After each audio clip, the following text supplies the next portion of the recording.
अगर मुझे टैक्स बचाना है तो ऐसे कौन से इंस्ट्रूमेंट्स हैं जिसमें मैं अपना टैक्स सेविंग कर सकती हूँ? ईएलएसएस एक ऐसा ही इंस्ट्रूमेंट है, that is equity link saving scheme. Mutual fund का एक तरीका जहां पर आपका टैक्स भी बचता है और आपको बेनिफिट भी मिलता है। आज इस वीडियो में हम ईएलएसएस के बारे में बात करेंगे कि ऐसे कौन से म्यूचुअल फंड है और उनमें क्या फायदा होता है अगर हम इनमें इन्वेस्ट करते हैं, टैक्सेशन पे और हमारे रिटर्न्स पे क्या इम्पैक्ट आता है।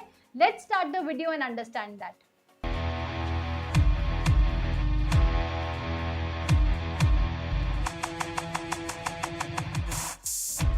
इक्विटी लिंक सेविंग स्कीम्स ये एक म्यूचुअल फंड का इंपॉर्टेंट हिस्सा है जहां पर आप अपना टैक्स बचा सकते हैं अप टू 1.5 लाख।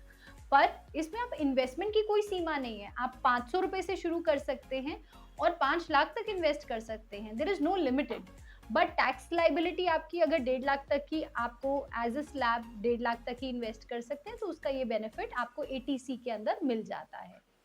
अब ईएलएसएस और एफडीआरडी में क्या फर्क है? अगर आप फिक्स डिपॉजिट में करते हैं या पीएफ में करते हैं, उनमें 5 साल का या 15 साल का लॉकिंग होता है पीपीएफ में, बट ईएलएसएस में सिर्फ 3 साल का लॉकिंग होता है। तो 3 साल के लॉकिंग के बाद आपको जो रिटर्न मिलता है, कॉस्ट अगर आप ईएलएसएस में इन्वेस्टमेंट जो करते हैं उसमें आपका एटीसी का बेनिफिट आता है। अब इसमें 3 तरह के ऑप्शन होते हैं। अगर आप ग्रोथ में लेना चाहते हैं या डिविडेंड ऑप्शन लेना चाहते हैं या री इन्वेस्टमेंट करना चाहते हैं, 3 तरीके से आप अपना इन्वेस्टमेंट ईएलएसएस में कर सकते हैं। जैसे कि मैंने आपको बताया कि आपका अमाउंट चाहे छोटा हो चाहे बड़ा हो, आप ईएलएसएस में सिप भी कर सकते हैं। पर हर सिप आपको याद रखना है, हर सिप आपकी 3 साल के लिए लॉक इन रह जाएगी। तो आपकी जो पहली सिप है, फॉर एग्जांपल जनवरी में जो जारी है वो अगले 3 साल के लिए लॉक इन रहेगी, जो फरवरी में जारी है वो अगले 3 साल के लिए लॉक इन रहेगी। तो हर सिप का जो टेन्योर होगा लॉक इन का वो 3 इयर्स के लिए होगा। और इम्पॉर्टेंट एक और चीज है कि अगर आप मेच्योरिटी लेते हैं तो मेच्योरिटी में आपको जो बेनिफिट मिलता है वो कंपाउंडेड बेनिफिट मिलता है। जो जनरली अगर आप एफडी में 5 इयर्स की एफडी करते हैं या किसी और में इन्वेस्टमेंट करते हैं तो 7, 7.5, 8% का रिटर्न आता है। बट अगर आप ईएलएसएस में म्यूचुअल फंड में इन्वेस्टमेंट करते हैं, टैक्स बेनिफिट करते हैं, तो आपको इस पे लॉन्ग टर्म का रिटर्न कम से कम 12 से 15% आता है। So friends, I will recommend you to invest into ELSS as a tax saving instrument.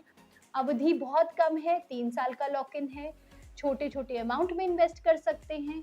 इसमें आपको कंपाउंडिंग फैक्टर मिलता है, आप कितने भी मल्टीपल्स में कर सकते हैं, लमसम कर सकते हैं, एटीसी का टैक्स बेनिफिट मिलता है और मेच्योरिटी भी जो मिलती है उस पर सिर्फ 10% का कैपिटल गेन है।